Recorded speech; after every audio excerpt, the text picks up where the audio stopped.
নমস্কাৰ শিকু আহাৰ আজিৰ পাঠত আমি দশম শ্ৰেণী গণিতৰ তৃতীয় অধ্যায় দুটা চলকৰ ৰৈখিক সমীকৰণৰ জোৰ এই পাঠৰে আজি আমি অনুশীলনী 3.2 থকা 1 নম্বৰ প্ৰশ্নকেইটা আমি সমাধান কৰিবলৈ শিকিম। 1 নম্বৰ প্ৰশ্নটো দিয়া আছে তলৰ সমস্যাবোৰত ৰৈখিক সমীকৰণ জোৰ গঠন কৰা আৰু লৈখিকভাৱে সেইবোৰ সমাধান উলিওৱা। আমাক ইয়াতে দুটা প্ৰশ্ন দিয়া আছে। এই প্ৰশ্নকেইটাৰ কাৰণে প্ৰথমে আমি সমীকৰণ বনাব লাগিব আৰু সমীকৰণ বনাই তাক আমি লৈখিকভাৱে অৰ্থাৎ লেখ কাগজত আমি তাৰ সমাধানবোৰ উলিয়াব লাগিব। প্ৰথমে আমি চাওঁ আহা 1 নম্বৰ প্ৰশ্নটো। 1 নম্বৰ প্ৰশ্নটো দিয়া আছে এটা গণিত কুইজত দশম শ্ৰেণীৰ 10 জন ছাত্ৰ ছাত্ৰীয়ে অংশগ্ৰহণ কৰিছিল। যদি ছাত্ৰতকৈ ছাত্ৰীৰ সংখ্যা 4 বেছি তেন্তে অংশগ্ৰহণ কৰা ছাত্ৰ আৰু ছাত্ৰীৰ সংখ্যা উলিওৱা। এই প্ৰশ্নটোত আমাক এখন কুইজ প্ৰতিযোগিতাৰ কথা কৈছে, যিখন প্ৰতিযোগিতাত মুঠতে 10 জন ছাত্ৰ ছাত্ৰীয়ে অংশগ্ৰহণ কৰিছিল বা ভাগ লৈছিল। আৰু ভাগ লোৱা ছাত্ৰ ছাত্ৰীৰ সংখ্যাবোৰৰ ক্ষেত্ৰত যদি মন কৰা হয় তেতিয়াহ'লে আমি দেখিলোঁ যে ছাত্ৰতকৈ ছাত্ৰীৰ সংখ্যা 4 গৰাকী বেছি হয়। তেতিয়াহ'লে আমি ছাত্ৰ আৰু ছাত্ৰীৰ সংখ্যা উলিয়াব লাগে। আৰু এই যে ছাত্ৰ আৰু ছাত্ৰীৰ সংখ্যা উলিয়াম বা সমাধান কৰিম তাৰ কাৰণে প্ৰথমে আমি কিছুমান সমীকৰণ বনাব লাগিব। সেইকাৰণে প্ৰথমে আমি ইয়াতে দুটা চলক ধৰি ল'ব লাগিব, কাৰণ দুটা চলকৰ ৰৈখিক সমীকৰণ। আমি চলককেইটা ধৰিম ছাত্ৰৰ সংখ্যা আৰু ছাত্ৰীৰ সংখ্যাৰ কাৰণে আমি দুটা বেলেগ বেলেগ চলক ধৰিব লাগিব। চলককেইটা ধৰিম আমি x আৰু y বুলি। প্ৰথমটো ধৰিলোঁ যে ধৰা হ'ল ছাত্ৰীৰ সংখ্যা x আৰু ছাত্ৰৰ সংখ্যা ধৰিলোঁ আমি y। ভাবিলোঁ যে ছাত্ৰী আছে x গৰাকী আৰু ছাত্ৰ আছে y গৰাকী।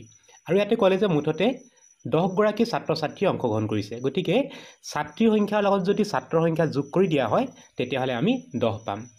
গতিকে আমি লিখিব পাৰোঁ প্ৰশ্নমতে বা দিয়া আছে লিখিব পাৰা। আমি লিখিম যে ছাত্ৰীৰ সংখ্যা যোগ ছাত্ৰৰ সংখ্যা, ছাত্ৰ আৰু ছাত্ৰী লগাই দিলে মুঠতে হ'ব 10। কিয় 10 হ'ব? কাৰণ মুঠতে 10 জন ছাত্ৰ ছাত্ৰীয়ে প্ৰতিযোগিতাখনত অংশগ্ৰহণ কৰিছিল। x + y = 10 এইটো হ'ব আমাৰ কাৰণে প্ৰথম সমীকৰণ। 2 নম্বৰ সমীকৰণৰ কাৰণে আমি চাম। ইয়াতে ক'লে যে যদি ছাত্ৰতকৈ ছাত্ৰীৰ সংখ্যা 4 বেছি, ইয়াতে ছাত্ৰীৰ সংখ্যা বেছি হয়, কিমান বেছি হয়? 4 বেছি হয়। গতিকে বেছি হোৱাৰ কাৰণে আমি ছাত্ৰীৰ সংখ্যাৰ পৰা ছাত্ৰৰ সংখ্যাটো বিয়োগ কৰি দিম। ছাত্ৰীৰ সংখ্যা যিহেতু x আছে, xৰ পৰা ছাত্ৰৰ সংখ্যা বিয়োগ কৰি দিম। ছাত্ৰীৰ সংখ্যা ছাত্ৰতকৈ 4 গৰাকী বেছি আছিলে, গতিকে ইয়াতে আমি উত্তৰটো পাম 4। এইটো হ'ব সমীকৰণ নম্বৰ 2। এতিয়া আমি এই দুটা সমীকৰণৰ কাৰণে লেখ বনাব লাগে। সেইকাৰণে আমি এখন গ্ৰাফ কাগজ লৈ ল'ব লাগিব। ইয়াতে প্ৰথম সমীকৰণটো লিখি ল'লোঁ, যিটো হৈছে x + y = 10। ইয়াতে আমি x আৰু y এনেকুৱা কেইটামান মান উলিয়াব লাগিব যিকেইটা মান x আৰু y বোৰ যোগ কৰিলে 10 হয়। কি কি সংখ্যা যোগ কৰিলে 10 হয়? আমি মৌখিকভাৱে কৰিব পাৰোঁ। x 5 আৰু y 5 দিলোঁ, কাৰণ পাছে পাছে 10 হয়। গতিকে 5 আৰু 5 দিলোঁ। তাৰপিছতে আমি দিব পাৰোঁ 2 আৰু 8। 2 × 8 = 10 হয়। আৰু দিব পাৰোঁ আমি 1 × 9 = 10। আমি ইয়াতে মুঠতে তিনিটা বিন্দু পালোঁ। বিন্দুকেইটা হৈছে 5, 5, 2, 8 আৰু 1, 9। এতিয়া আমি বিন্দুকেইটাৰ নাম দি লওঁ। প্ৰথম বিন্দুৰ নাম দিওঁ আমি a, 2 নম্বৰ বিন্দুটোৰ নাম দিওঁ b, 3 নম্বৰ বিন্দুৰ নামটো দিওঁ আমি c। এতিয়া বিন্দুকেইটা আমি গ্ৰাফ কাগজত বহুৱাই দিওঁ আহা। প্ৰথম বিন্দু a বিন্দুটো হৈছে 5,5, xৰ ফালে 5 আৰু y ফালে 5। 5,5 বিন্দুটো হ'ব এই বিন্দুটো। আমি 5,5 বিন্দু উলিয়ালোঁ। তাৰপিছতে আছে 2,8, তাৰ কাৰণে xৰ ফালে এডাল যিহেতু x অক্ষ হয়, নামটো দি লৈছোঁ x, এইফালে আহিব x ডেছ, ওপৰ ফালে আহিব y, তলৰ ফালে আহিব y ডেছ। আমাক কৈছে 2 আৰু 8, xৰ ফালে 2 আছে, গতিকে xৰ ফালে 2 যাবা, আৰু y ফালে আছে 8, +8 আছে, গতিকে 2 পোনে পোনে ওপৰলৈ যাবা, আৰু এই বিন্দুটো হ'ব আমাৰ কাৰণে 2,8 বিন্দু। তাৰপিছৰ বিন্দুটো আছে 1,9। কোনটো বিন্দু হ'ব? xৰ ফালে 1 আছে, গতিকে xৰ ফালে 1 যাবা, yৰ ফালে 9 আছে, গতিকে পোনে পোনে 9 যাবা, +9 আছে যিহেতু আমি পালোঁ 1,9 এই বিন্দুটো। এতিয়া এই তিনিটা বিন্দুৰ মাজেদি আমি এডাল ৰেখা আঁকিব লাগে। তিনিটা ৰেখা আঁকিব লাগিব। এডাল ৰেখা আঁকিব লাগিব। বিন্দু আছে 3টা, আৰু এই বিন্দুকেইটাৰ মাজেদি ৰেখাডাল পাৰ হ'ব লাগিব। মন কৰিবা, বিন্দুকেইটাৰ মাজেদি ৰেখাডাল কিন্তু পাৰ হ'ব লাগিব। তাৰ কাৰণে আমি বনাই লওঁ। এডালে হৈছে, চোৱা, আমি যেটা ৰেখা বনালোঁ এই বিন্দু তিনিটাৰ মাজেদি পাৰ হৈছে। অলপ মিলাব লাগিব। এতিয়া ৰেখাডালৰ আকৃতিটো অকণ ডাঙৰ কৰি দিওঁ যাতে আমাৰ চকুত সহজে পৰে। ৰংটো ৰঙা কৰি দিলোঁ আৰু অকণমান ডাঠ কৰি দিওঁ। এতিয়া চোৱা, আমি যিকেইটা বিন্দু বনালোঁ, বহাইছিলোঁ লেখ কাগজত, সেই বিন্দুকেইটাৰ মাজেদি আমাৰ এই লেখডাল পাৰ হৈছে।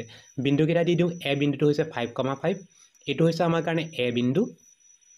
বি বিন্দুটো হৈছে 2,8 এটো হৈছে আমাৰ কাৰণে বি বিন্দু আৰু সি বিন্দুটো হৈছে 1,9 এটো হৈছে সি বিন্দু এ বি সি বিন্দুৰ মাজেদি আমি এটা লেখ বনালো যেটো আমাক 1 নম্বৰ সমীকৰণৰ লেখডাল দিলে 2 নম্বৰ সমীকৰণটো যদি চাও ইয়াতে x - y = 4 ইয়াতে কৈছে যে x ৰ পৰা y টো বিয়োগ কৰিলে 4 পাব লাগে কি সংখ্যা বিয়োগ কৰিলে 4 আহে তোমালোকে লিখি দিব পাৰিবা 5 ৰ 1 গল থাকিল 4 গতিকে 5,1 তাৰ পিছত লিখিব পাৰা 4 2 গল তাৰ পিছত লিখিব পাৰা 6 2 গল 6 ৰ পৰা 2 গলে থাকিব 4 আৰু এটা লিখিব পাৰো আমি 7 ৰ 3 গল থাকিব 4 এতিয়া এই বিন্দুকেইটাৰ নাম দিম এ বি সি দিয়া হল এবাৰ নাম দিম ডি ই আৰু এফ এই বিন্দুকেইটা আমি লেখ কাগজত বহুৱাম প্ৰথম বিন্দু আছে 5,1 প্ৰথমে x ৰ ফালে 5 আৰু y ৰ ফালে 1 x ৰ ফালে 5 y ৰ ফালে 1 গলে পাম আমি এটো বিন্দু যেটো হৈছে ডি বিন্দু তাৰ পিছতে আছে 6,2 x ৰ ফালে 6 আৰু y ৰ ফালে যাব লাগিব 2 6,2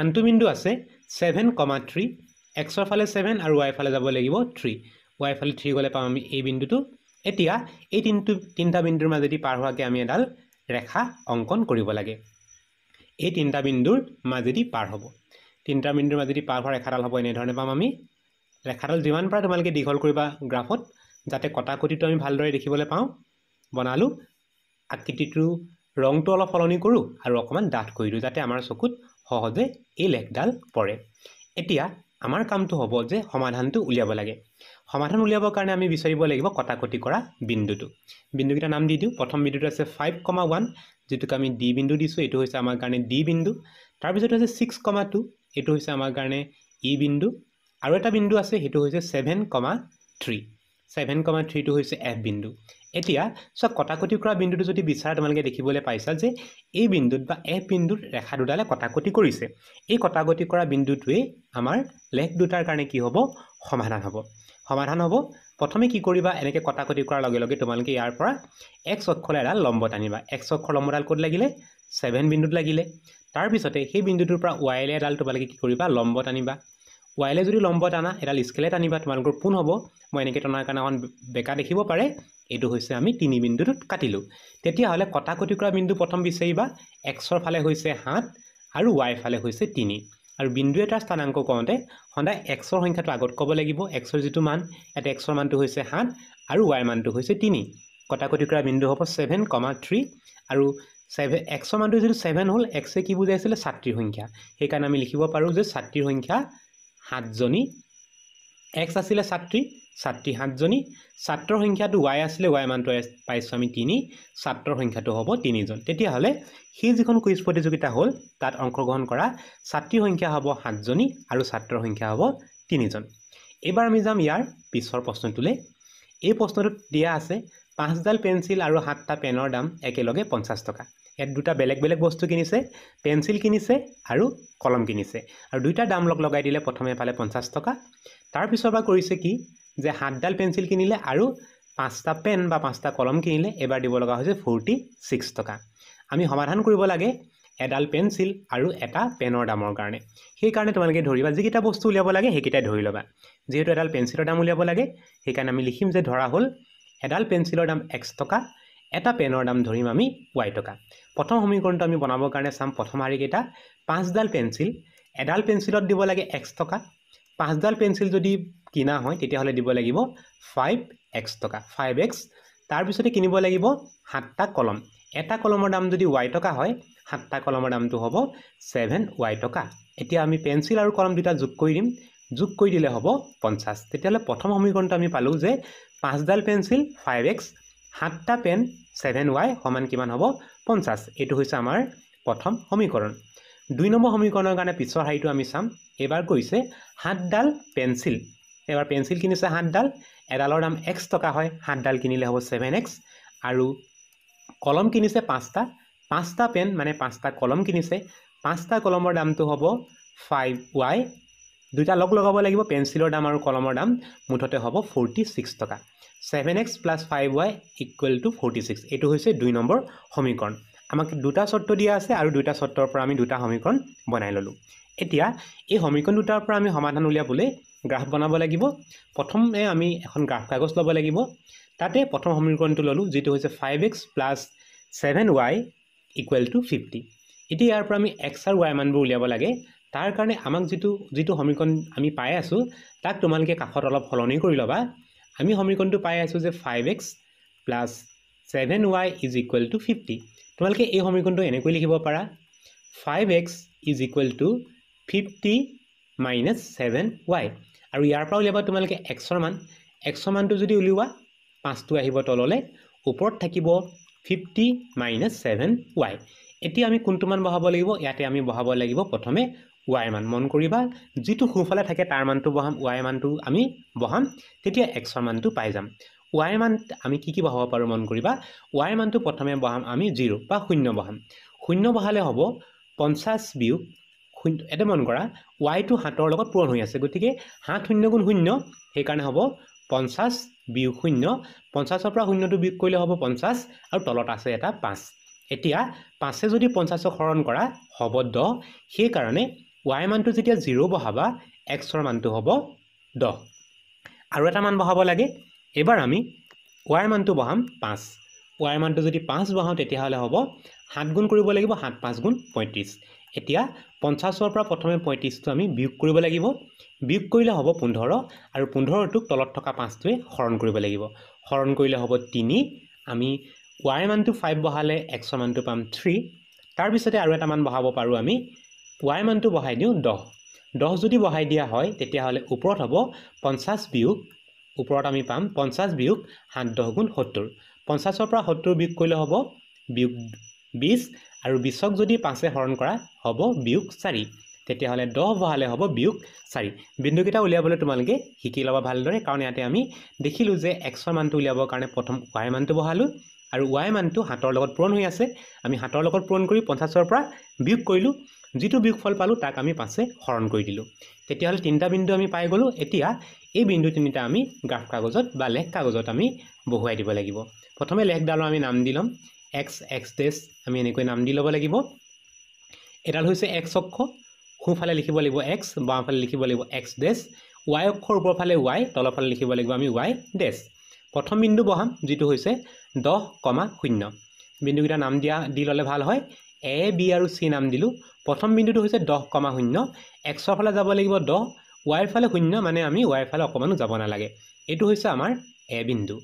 পিছৰ বিন্দুটো হৈছে 3, 5। xৰ ফালে যাব লাগিব 3 আৰু y ৰ ফালে যাব লাগিব 5।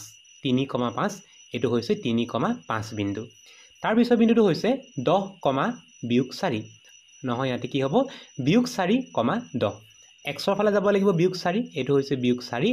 তাৰ পোনে পোনে 10 ঘৰ যাব লাগিব, এনেকৈ হিচাপ কৰি যাবা। 10টো হ'ব, এই বিন্দুটো হৈছে 10। এইটো হৈছে আমাৰ তেতিয়াহ'লে -4, 10 বিন্দু। তেনেকৈ উলিয়ালোঁ চোৱা, xৰ ফালে গ'লোঁ আমি -4, y ফালে গ'লোগৈ 10। এতিয়া আমি এই বিন্দুকেইটাৰ মাজেদি এডাল গ্ৰাফ বনাব লাগে।